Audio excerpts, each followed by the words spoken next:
Hello everybody, this is Kelly at the Inky Gnome for MissInkStamps, and I am doing a fun slimline birthday card today using this Floral Wave stencil and the Tropical Bouquet stamp set, as well as a simple sentiment stamp for the birthday sentiment. I'm just putting this Floral Wave stencil at an angle to get the kind of coverage I want. I want it to be darkest in the middle and kind of fade out around it to cover part of the card and be kind of the background focal point for that stamped image that's cut out, so that can kind of pop out. This is a great stencil for pulling the focus. See how it really pulls your eye to the middle of that flower. There's also, this one has the flower centered right in the middle of the stencil. There's also a similar stencil that has it offset so that it's over to the side more, so that you can just automatically have it off to the side of a card front.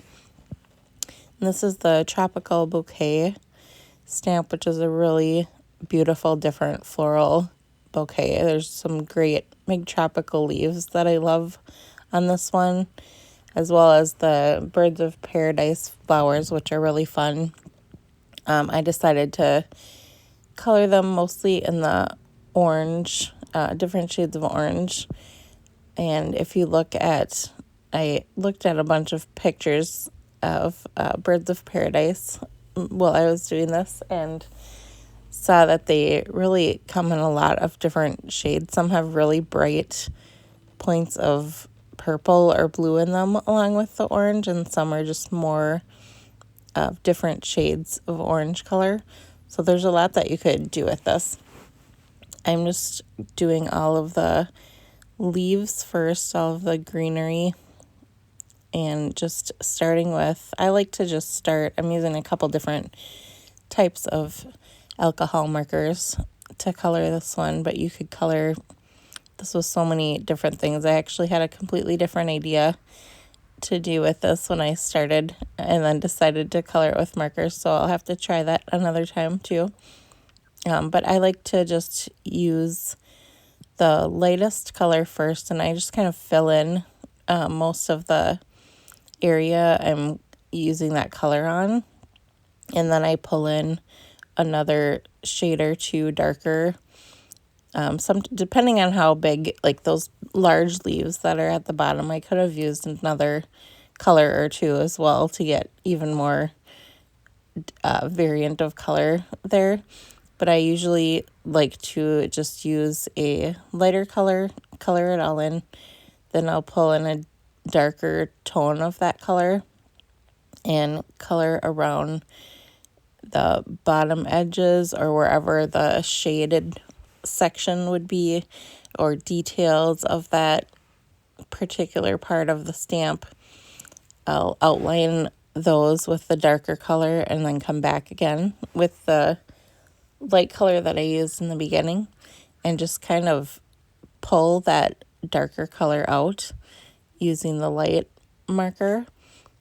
I like to just do little circular motions, kind of pulling it in to the image with the marker. But like I said, this is such a fun stamp to color, and you could color it with a lot of different things. I'm just getting all of those, the little bottoms of the Birds of Paradise flower with the green in there.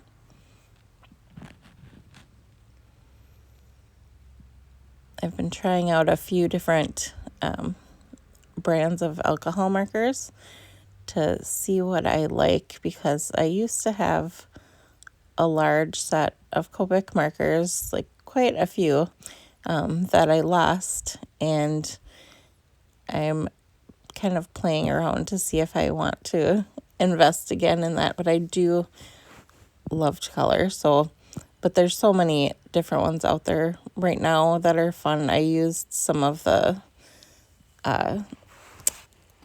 tri-blend markers on this too, which I hadn't used yet, on some of the flowers on the bottom there or in the middle that I did with the light purple, which are really nice, especially if you're someone who's starting out coloring, because each marker comes with 3 shades. So it's very easy to just have that light, medium, and dark tone of the same color when you're coloring things like flowers like that.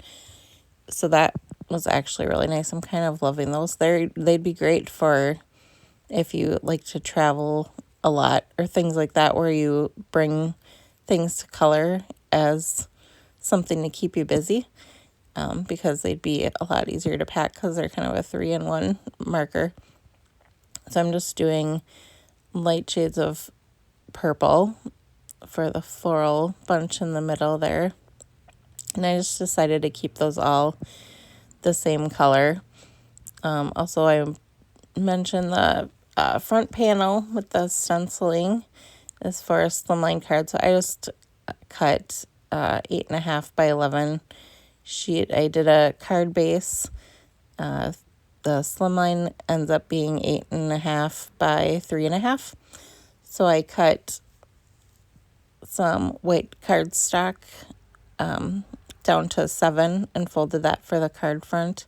And then I made this panel to do the stenciling on, just in the 8.5 by 3.5. And after I'm done coloring, I will trim that down just a little bit so that it leaves a little bit of the base from the card front around the edges.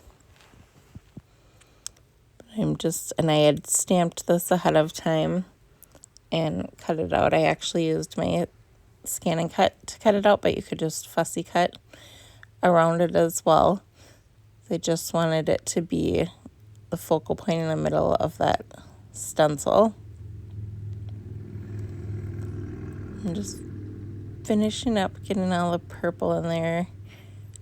I just used a few different shades and then went back with the dark shade to do some of the little dots in the middle of the flowers.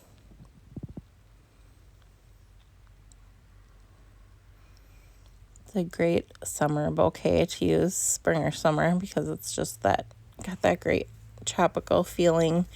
Or vacation card, it would be beautiful for that too. So there you can see I just trimmed a little off the edge of that stenciled panel to leave a border around the edge. I also used the Simple Sentiments stamp set to stamp birthday wishes down in the corner there. I popped up the card front with foam tape, and I also put foam tape on the back of the stamped image to get it to pop out a little. And just put that right in the middle. I love how it turned out. Thank you so much for joining me. I hope you guys have a great day.